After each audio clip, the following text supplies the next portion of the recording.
everybody, welcome to Berries and Tea with Nigora. I'm so excited to be. I'm not in my usual setting. I'm in a hotel in Fujairah on my mini getaway, and today we have someone amazing. She's not just an amazing coach, a business intuitive coach. She's my very close friend, and I'm so honored to be having her in my life, and as well so happy that she can join us live today. That is Sarah. And hi Rita. So now, so as you can see, I'm in a very beach mode. Not the usual professional me, but Sarah, yay! Hello, can you hear me? 100%. We did it. I don't know. I hope this VPN is gonna work. Yes, all is good. Yeah. Hi, Yasmina. So slowly, Oh, people are joining us. Sarah, can you hear me well? yes, I can hear you. Yes. Can you hear me? Oh, I did a Yes. filter. Oh, that's nice. Yeah. Okay. Yeah? I think there is a lag, maybe. Oh, is Yeah. it? Yeah, but that's fine. Don't worry about it. We'll just go with it. So first of all, I'm in a hotel room, and having this berries and tea is super special today. And we talking about money. Before you start, what I want to say is I love money.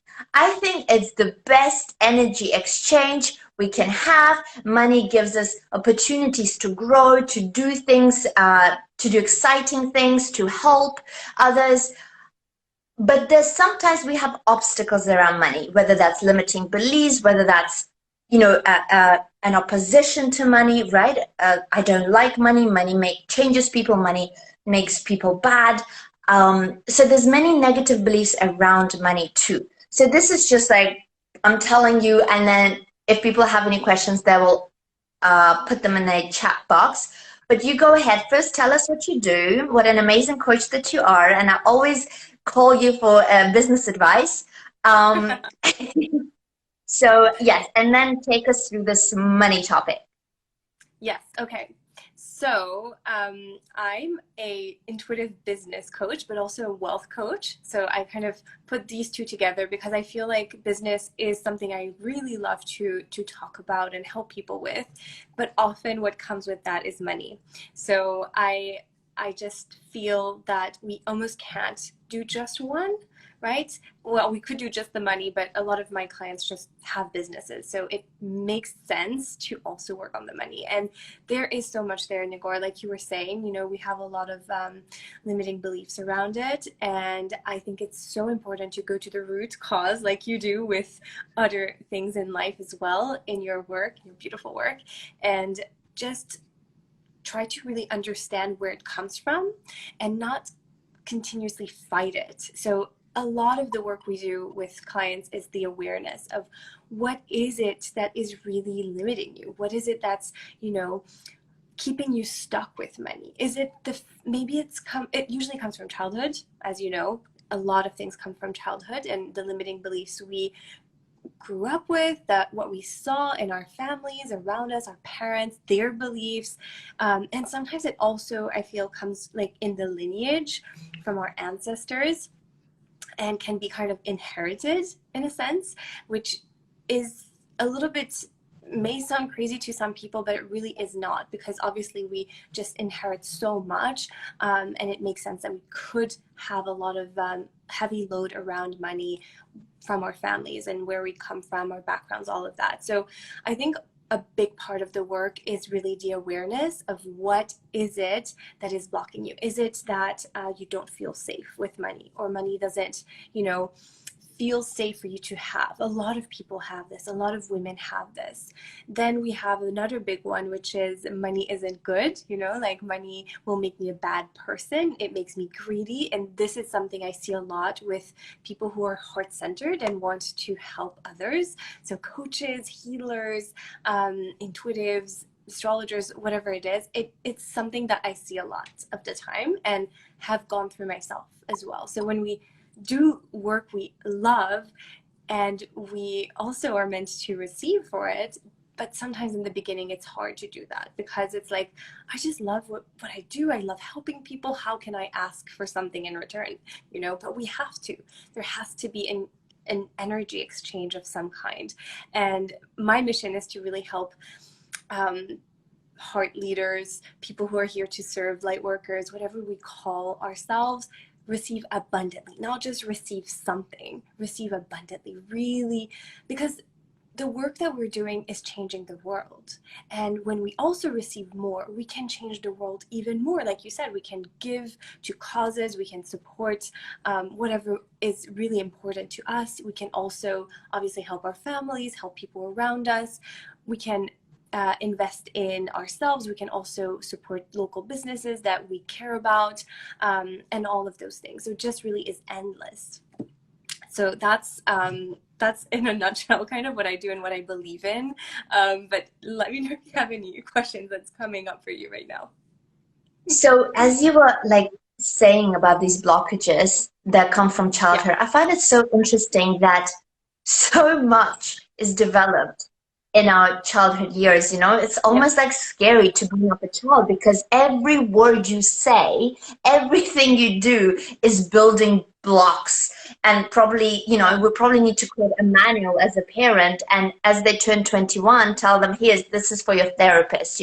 These are all the events that you went through as a child.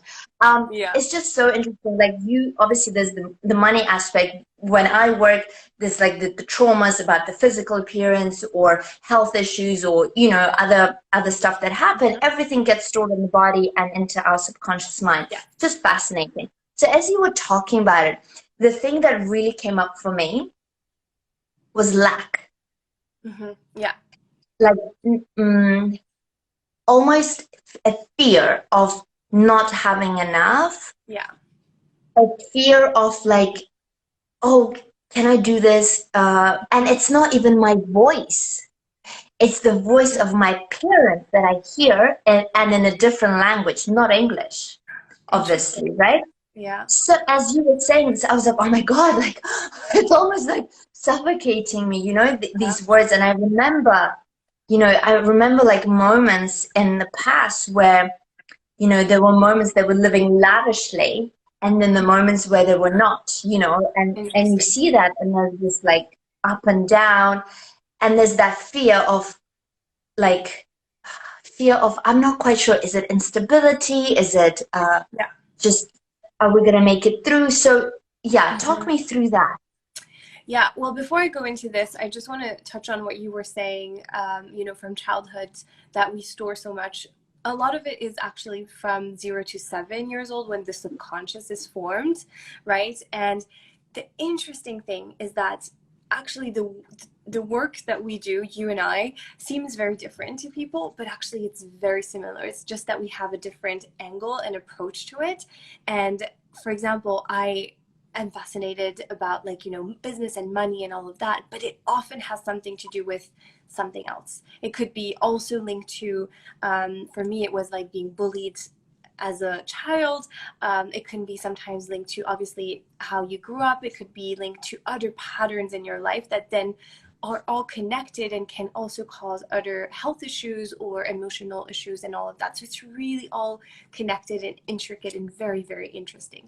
I just wanted to say that. And the lack, this is something I think we all have to some extent, and it's so important for humans, but especially children, to feel safe, to feel like this sense of safety and security, which is connected to the root chakra, the first one. If that isn't there, everything else can kind of be out of balance, right? Because that informs everything else. And for some reason, so many of us don't have that real sense of safety coming from within.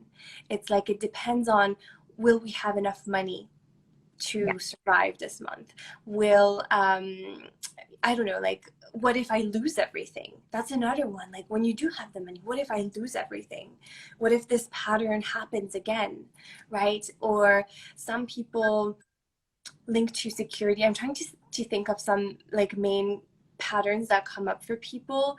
I think a lot of the time it's it's something like either they had a lot and everything was lost at some point in childhood, and then it was really hard to build it up again, or there wasn't much, and so obviously there was lack, like hearing these things like, oh, like let's not buy this, or fights between the parents about money a lot of the time. Like these are huge topics for many people, and that I think comes back to the lack. But what is even deeper is that sense of safety and security, because if growing up you didn't see a like safe and stable pattern around money in your life growing up, like I didn't, you said you had also these kind of like patterns in your life, in your childhood, it's at some point going to be hard for us to receive money because it feels like we're not safe when we have it, because it might be taken away or something like that. Does that make sense? Like this. So you said it may be, Oh, no. You said it might be taken away, but actually what came up for me is, well, it's not going to stay long anyway. It's not going to stay anyway? Yeah. So it's that. So can you identify, is it like a fear of it like not being there, or knowing it's going to leave anyway? And like, what can you identify a little bit more? It's actually gone quite deep for me, but I think it's more like, because I just remember, like I just have this sensation of, well, yeah, you earn well, but it's it's kind of, it's going, and it'll never stay with like, you. It's like there's some leaks in a way, like Leaks, yeah, leaking. leaks, and you will always like have like more expenses, and you'll always, it's just, you'll always have to work so hard to get, this is what's coming up, and it's really weird. Like I'm actually sensing it right now. Yeah. Yeah. So there's a few things here. There's the work hard. So I'll need to work harder, more, Yeah. do. That's like the very masculine way, right? And it's going to also get harder. The more money I have, the more problems I'll have, the more expenses I'll have. Like, it's never going to get easier. So it's almost like, on some level, maybe in the past you've limited yourself because of that reason, because of that, belief that, well, if I need to work hard to earn more, it's almost like not worth it, and it's like going to be too much. I won't have time to rest, enjoy myself, things like that. And also, if I have too much or more money, it's going to go places because I'm going to have so many expenses all the time. So it's just safer to stay around my comfort zone and money. Yeah. Does that resonate? Yeah. Mm-hmm. Yeah. Okay. Can you tell me kind of what sensation in your body, where it's stored? Do you know where it's stored? Yeah, like below my right breast. Oh, interesting. Okay. Oh wait, So not like right, left. the Left rib breast. cage? Left, so it's the heart almost. Near the Oh heart. my, yeah. Yeah. Yeah? Yeah? Okay. And when you think about it, what emotions come up? Worry. Worry. Okay. Yeah. Okay. Even before we started this interview, Sarah, I was worried. Worried. Okay. Worried I'm about the never interview, worried or before worried interview. about talking about this topic? I have no idea. There was just a trembling sensation of worry in the body. And I even did tapping. I was like, what the hell is going on with you, Nigora? Are you talking to your best friend? Why are you worried? You're worried. Oh, okay, that's very interesting. Is this a pattern that you see often with money? The worry? I think a lot Of of us course. do. Yeah. Yeah. What do you tend to do when you're worried with money? Obsessive thinking, planning, controlling, fearful, and then I just try to remember like all the lessons that I learned, like relax, let go, trust, God is there for you, and then I kind of just like, but it comes up, quite strongly, and then I have to work on it quite strongly back. Yeah. that's almost like the default is that's the kind of how like your body remembers and is wired. It goes straight into doing mode, into masculine energy, Yeah. right? Into like, I Mm-hmm. have to work hard, I have to plan, I have to control. And then what happens often is that grip, right? That I don't know if you can see, yeah, the grip of holding on to like control or plan or let's figure this Yeah. out. And Yeah. in the mind as well, like very on a mental level, like the doubts, all of that, like it's stored here instead of dropping in the body, which I know obviously we know a lot, but sometimes we still get caught up in these patterns, even if we do a lot of work on ourselves and this is our work, Absolutely. literally our work. It still happens. And I think in terms of how to move past that is to right away get in your body if you can, like through the breath, through just like, okay, let's, instead of going into the mind, find a way, whichever way it is for you. You know, for some people it's breath work, for some people it might be movement, like dancing or shaking or yoga or whatever it is, like something in your body. And I'm saying this to you, but anyone I think has a pattern like this. A lot of people will relate to Absolutely. worry. Actually, if you can relate to this, maybe let us know in the in the comments. Yeah, it's comments in lives. Yeah. Yeah, how it's called. Okay, let us know if you relate to that. But it's really like, often what happens is that the mind created the problem in the first place, and then it tries to solve it by giving us more doubts and like, oh well, if you plan, if you do more, if you take more action, then it's going to be solved, all of that. But instead, first you need to slow down, get in your body. Hi Tanya, I'm glad you can relate. And like breathe or move or something, feel it, allow yourself to feel the worry, allow yourself to feel maybe a pattern that you haven't, or feeling emotion you haven't felt in a long time. A lot of us, I feel, don't allow ourselves to go there, especially when it comes to money. We might feel sadness in other moments. With relationships especially, we might feel that because we've done a lot of the work. But with money, it's like, no, I've got this, let's do this, I'm gonna take it on, and I'm gonna like put on my, I don't know, my warrior suit, and I'm gonna go do it. And there's nothing wrong with that, but does it work? It's usually not sustainable. It's usually going to only take you so far, and then maybe there's going to be a burnout, which we don't want, or it's going to get overwhelming and too complicated, and so I don't know, is that resonating with you? That does. So tell me more. You say tap into the body, right? Yeah, So I'm gonna forget that I'm a coach and that, I yeah. tell people to do this. I'm gonna totally forget that. I'm just Nigora, a woman that has her own Nigora a few years struggle. ago, before becoming a Yeah, coach. Okay. before becoming a coach. Oh God, I don't want to remember what I was before I was a coach. Um, um, how would and this is, I'm asking for everybody, right? So Yeah, you tap into the body and you sensing this very strong, profound feeling of fear or yeah, worry yeah. about the future, about receiving money, and you're wondering, why can't it just happen for me? Why can't I just open myself and receive money? Or why can't it just be stable? You know, Hmm. and you get Yeah. stuck in these thoughts, right? What then? Okay.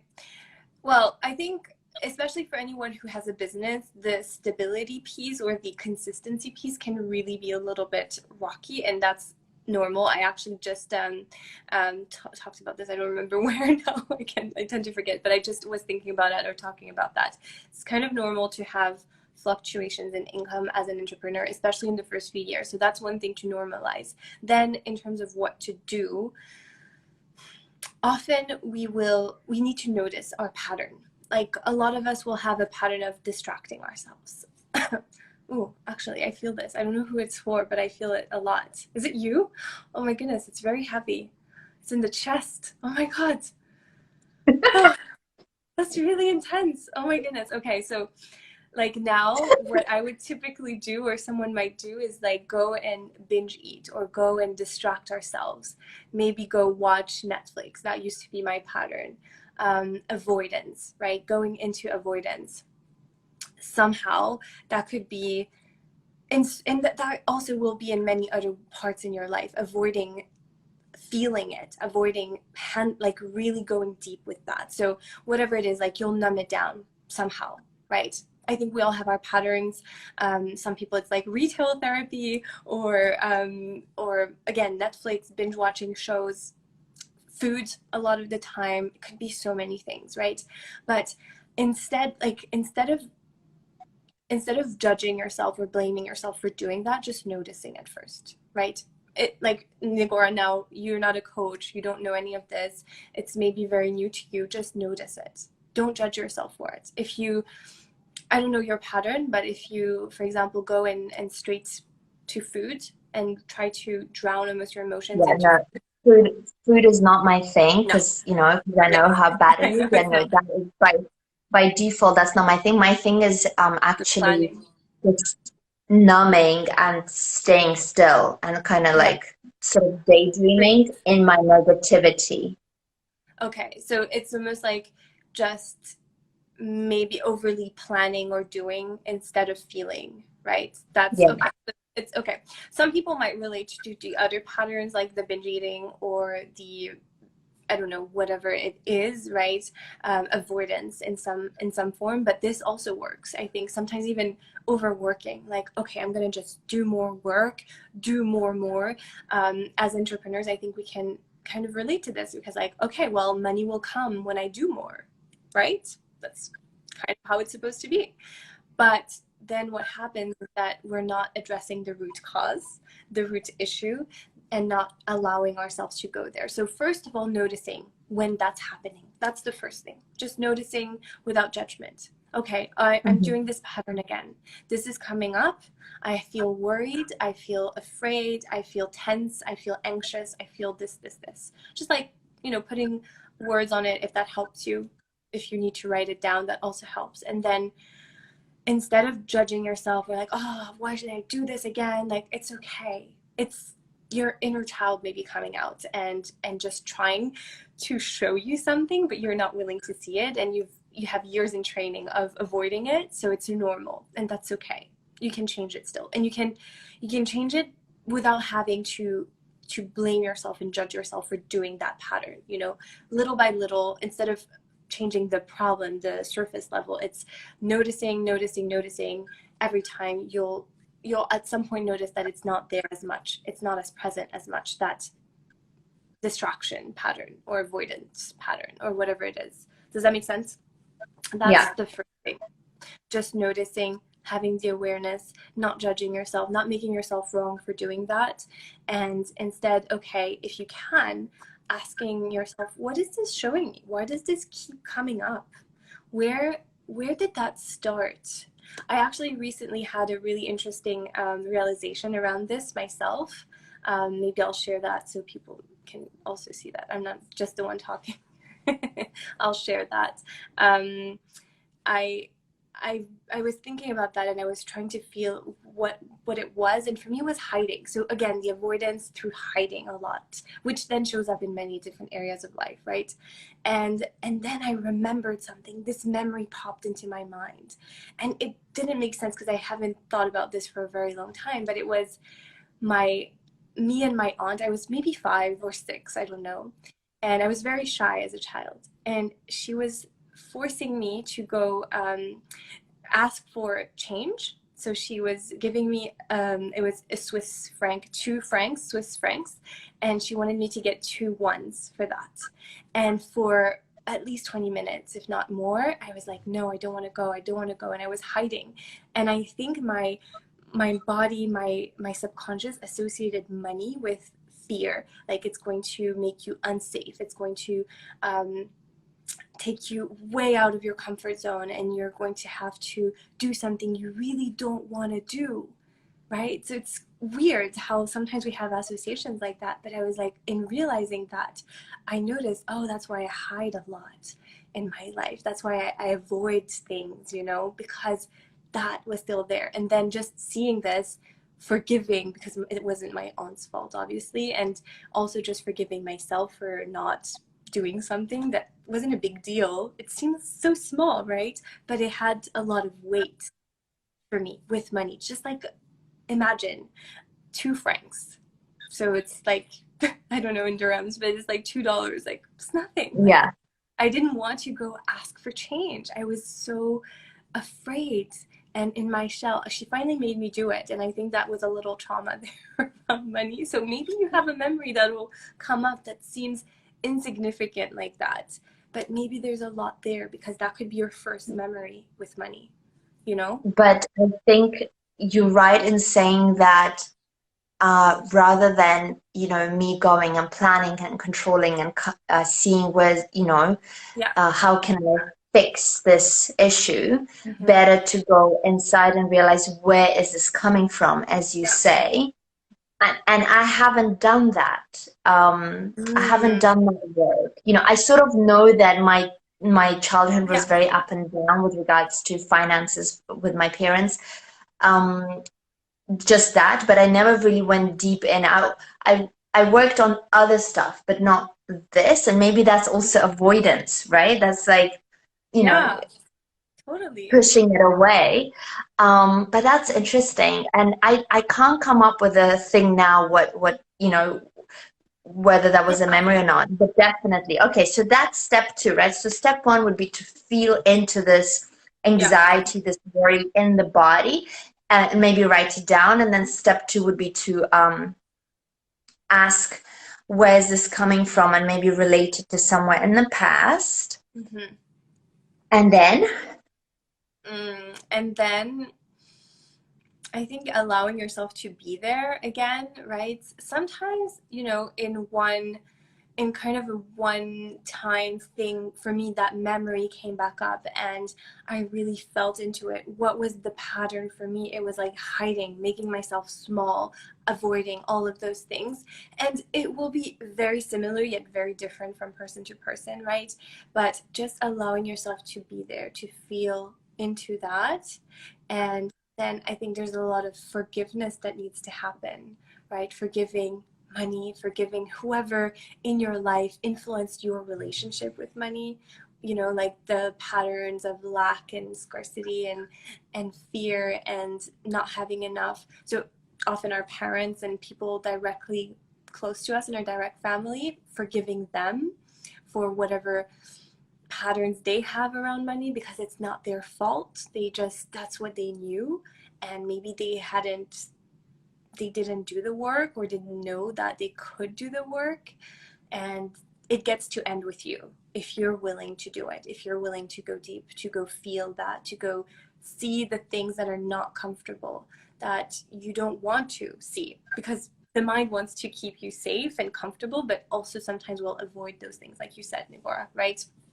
So I think just the forgiveness work towards yourself, money, your past, your parents, whoever else is involved. Like, I never thought of my aunt. I never thought about that because I had the best relationship with her. She would take me ice skating, and she got my ears pierced, and she would put like nail polish on my, like, when yeah. my mom didn't let me, and I had a great relationship with her, and I never associated that. I never connected the dots until I did. I think I'm carrying like my entire lineage, Oh yeah. Oh my yeah. country on my shoulders with regards to that, and that's heavy. That's a lot of weight on the little me, but definitely something to look into. Right. So then we would go into the process of forgiving. And how do we access abundance, Sarah? How do we get to that stage where we're like, for me today, I must say that it has a lot to do with faith and that God has my back, So I've really fell into that in the Yeah. past, let's say, 6 months, where I just really have put all my trust in life and knowing that life will look after me, that God will look Yeah. after me. And financially, and all of that. But how can we just be there by default? Like in that abundant state. Abundance is our birthright, right? Everybody says that. Yeah, because it is, you're born abundant. That's the truth. And what you said is beautiful because it's returning back to source, to the truth within you that you are abundant. It doesn't, the circumstances right now might not directly show you that, but how can you go back within you? Again, all of what we talked about is doing the inner work, right? Going deeper, having that trust, that faith, holding yourself, that feeling of safety that has to come from within you, right? It's nothing external. More money, if you haven't looked at the unhealthy patterns with it, will just amplify that. If you have fear of lack and you don't have money, and then you think having more money will solve it, guess what? It won't. It'll just make you afraid to lose it all, and you'll make weird decisions with your money probably. So Yeah. it just amplifies it. It's not going to fix it. More money, external things. Same with relationships. A relationship, if you feel very lonely or insecure or whatever, and I connect that a lot because it has a lot to do with one another. They're really linked. So going back to what I was saying, thinking that a partner will solve however you're feeling without a partner, it's not true. It's just going to amplify things. It's going to show you things that you haven't looked at within yourself. It's going to bring up all the shit. Money does that too, right? And that's where we get to take control now of our lives, responsibility for our lives, and go deeper and really look at from within. So going back to your question now, because I kind of went on a tangent, but I think we already have that abundance within. We are born abundant. We have everything we need. We're provided for all the time. Sometimes it's not the way we want, right? It doesn't look right for the ego, for the mind, but it's also seeing that, okay, so right now these are my circumstances, still I'm provided for, but I want to change that. I can, but how can I do it from within? How can I find that feeling of safety from within, that feeling of security without it depending so much on the income or whatever is happening externally? How can I find pleasure from within also with money, joy? Money loves that. It's really when you are in your joy, when you are in your pleasure, I say, and in your power as well, not in your control, but in your power and in your pleasure, money loves to come to you, but it has to come from within. It's not something you change externally first. Some often will say, well, I will feel more safe, or I will feel successful, or I will feel this when the money, shows up in my bank account, when the clients come more, more abundantly, and there's more people. No, it has to change from within first. Then it shows externally. Does that make sense? Okay, so how would so are you saying that you need to align your energy with that joy, right, and happiness and contentment within? And that then this energy that you're cultivating within attracts, opportunities, money and all, because, money loves that, as you say. But if I'm cultivating more misery, fear and doubt and, all of these insecurities, then I'm actually pushing money away. Yeah. And not just cultivating, right? Because some people do cultivate that and really let themselves just always be in the negative and all of that. But even when we push it down, when we avoid that and have the false sense of positivity, or just like affirmations and things that go on the surface, because we need to go deeper. But yes, to answer your question, short and sweet, yes. Right. So, so beliefs like when my parents say, or my father says, you need to save for the black day, for the rainy day. Even that's so negative, isn't it? So you're like sitting in that space of expectation, of expecting the black day to arrive, and you've got money for that black day. I mean, that's like a 101 negativity. And this is what I was brought up with. Now you can, you get a glimpse of that.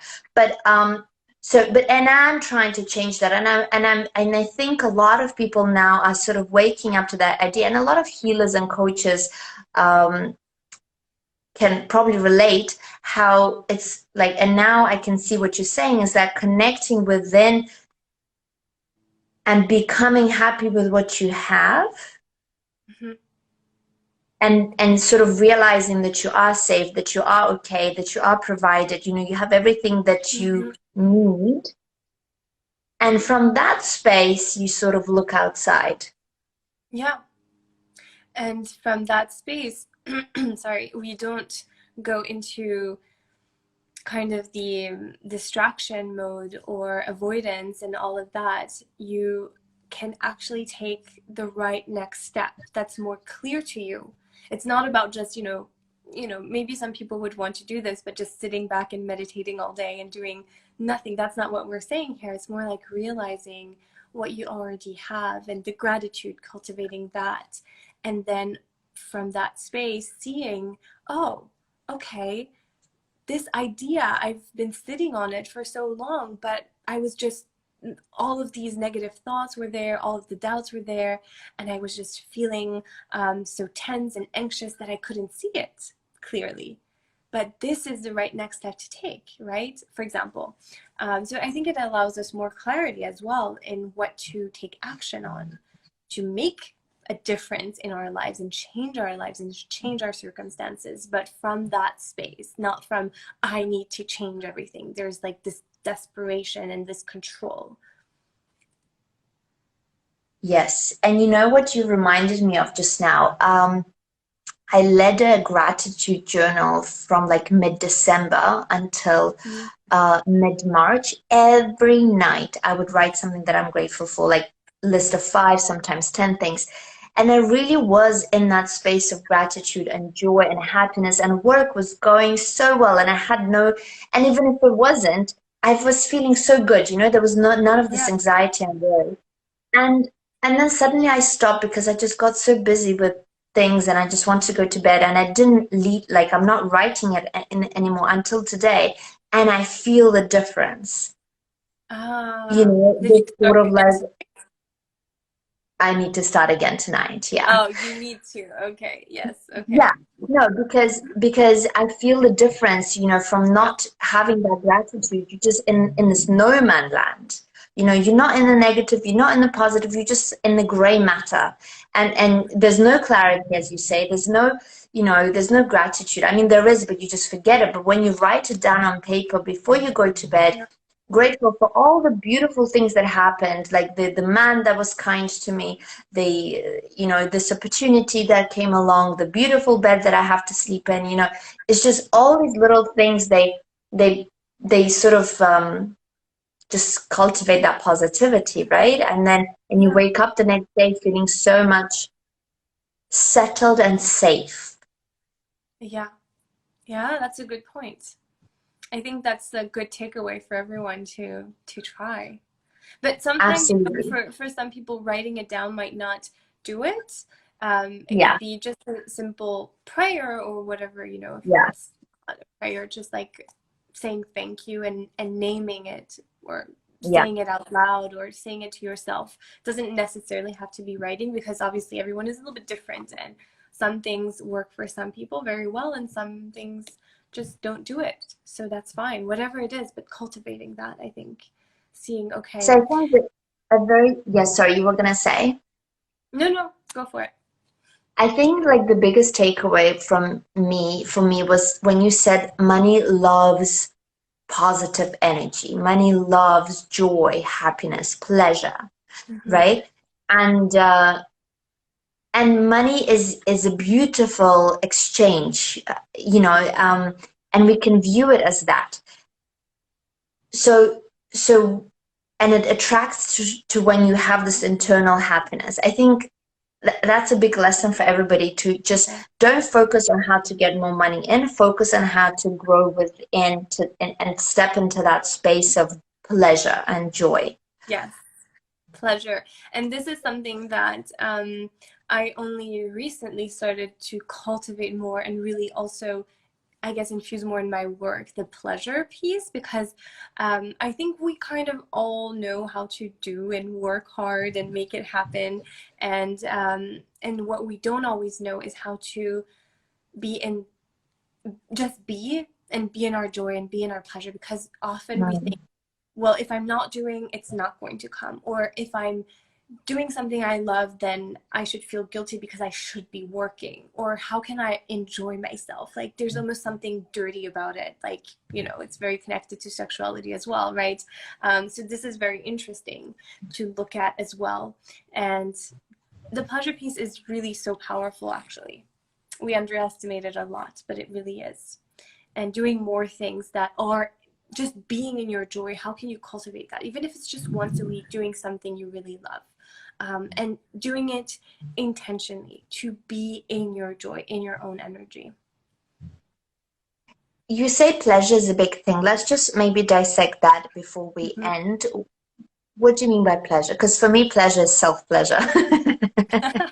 Well, that could be it also, you know. I think it's almost the dichotomy between pleasure and pain. We, like you said, need to work hard. There's the idea of pain almost. Work hard to make more money. More pain equals more money. But actually, yes, it has worked for many people in the past. I feel like there's something changing, and now it's like, actually, no, more pleasure equals more money. How can you relax more, enjoy more, Mm. be in that joy, in that magnetism, in that, you know, whatever it is for you, you know, the positive thoughts or the gratitude or whatever it is. How can you be in that more without guilt, without shame? And if it's self pleasure as well, you know, that's perfect too, because that's, you know, what money loves to gravitate towards and come into and amplify that, because it doesn't want to be connected to pain and hard work in terms of like blood and sweat and all of that, you know. It's not. I don't That think is so. so interesting. I love that. I never thought of money as connecting to pleasure. I need to book a self-pleasure session in my diary. Yes, I think that's important to do. Second thing to take away from this session also. Pleasure equals money. Yeah, yeah. I like that. Okay, Sarah. So before we end, give us 3 tips for the audience as they approach the My concept of screen money. went black, sorry. I think it's fine. You can still see me, right? Yeah. Okay. Yeah, so three Give us tips, sorry. 3 tips for people, for the audience, as they approach the concept of money. Okay, so not necessarily things to do, but I think shifts in perspective maybe would be also helpful. Maybe a simple one is to just see money as energy, and it's almost like a materialized form, not always, but it's almost like the materialized form of energy, of the frequency of abundance, right? So cultivating that frequency, like we were saying, will bring in more of the money because it will come to it. So really just seeing money as energy, and everything needs to have an energy exchange. So if you do some kind of work that you love to do, if you're a healer, a coach, or something like that, make sure to have an energy exchange for your services, because otherwise there's almost something saying that you're not open to receive more money. Okay, so that maybe is one thing. I could expand on all of these for so much, so I need to keep it short. The second I would say is to, let me see. Another tip. I feel like the main ones we talked about already, but I would say make some time, if not every day, every week, to do something that really brings you joy without any guilt. And that can be different from week to week. That can be watching a movie. I don't know, going, for me now, my Mondays are about that. They're my CEO Mondays, so I go to the pool, for example, or I do something for me. That could also be like booking a massage for yourself or a self-pleasure session, whatever it is, really. Doing really intentional things once a week. It doesn't need to even cost anything, but something that really allows you to just be to relax and to be in that joy. So define what that means to you, whatever joy means to you, whatever pleasure means to you, and then do that once a week. Make time for it. Because if you don't make time for that, I promise you that when you have more money, if you're doing it the hard way, it's not going to create more time for you either then. So that's tip number 2. And then I think tip number 3 would be to really not, so some people have this tendency to hold on very tightly to their money and have the fear of, you know, giving a tip, for example, or giving or circulating it in some way. I think that this is an important one, to really see everything that's coming out of your energy field in terms of money as something that's going to a cause, something that's either going to make your life better or someone else's life better, and knowing that this will come back. And it loves to circulate. So doesn't mean don't save. That's not what I'm saying. Don't spend it all. No, circulate it intentionally with, you know, that in a conscious way, with intention. That's really important. And anytime, if you're paying your bills, if you're paying whatever it is that you have to pay, see it as something that is allowing you something else in return. Everything is flowing, everything is an exchange. So see it that way instead of seeing it with dread and like, oh no, I need to pay this again, or rent, or whatever, or food even sometimes, you know. So maybe this idea of just circulating money in order to create a better life, a better world, and also knowing that everything that comes out of you, anything that you pay or invest in, will come back to you, especially if you do it with intention and with heart. So yeah, those would be my 3 things. Maybe I missed a lot. I think I could talk about this all day. No, that was really good. That was really good. I definitely will take those 3 away, especially the last one where we just see everything as when we spend, it's an investment. It's opening doors for us to joy, you know, to experiences, and that's what life is all about, of experiences. And and even when I do shopping, which happens very rare, I sort of feel like I'm supporting the economy and I'm supporting this salesperson that, you know, sold me this product. And yeah, so it's nice. Yeah, all right. This is an important one to see as well. So happy speaking to you. Yeah, definitely. Thank you so much, Sarah. That was so cool to talk about this topic, especially that it was so sensitive to me before we even started. I was like a little like, oh my God, what is happening? I felt it. I don't know if it was your thing that I felt like it caught me in the chest. I don't know if it was you or someone else who hopped on. I was like, oh my God, that was intense. But hopefully it was helpful to hear this and relieve. Super helpful. Yeah. Yes. I'm so grateful. And obviously I will definitely look into it and try to go deeper into the why is it coming up sometimes, you know, the sense of anxiety and fear. And hopefully our audience, when they listen to the recording or whoever was live, can also relate and take a few things out of it and attract money with pleasure. Yes, I think this will be our motto. Yeah. All right. Thank you so much, Sarah. Thank you so much. Lots of love. Lots of love. Enjoy. Lots of love, and see you soon. See you soon. Bye bye everybody. Thank you for watching. Bye.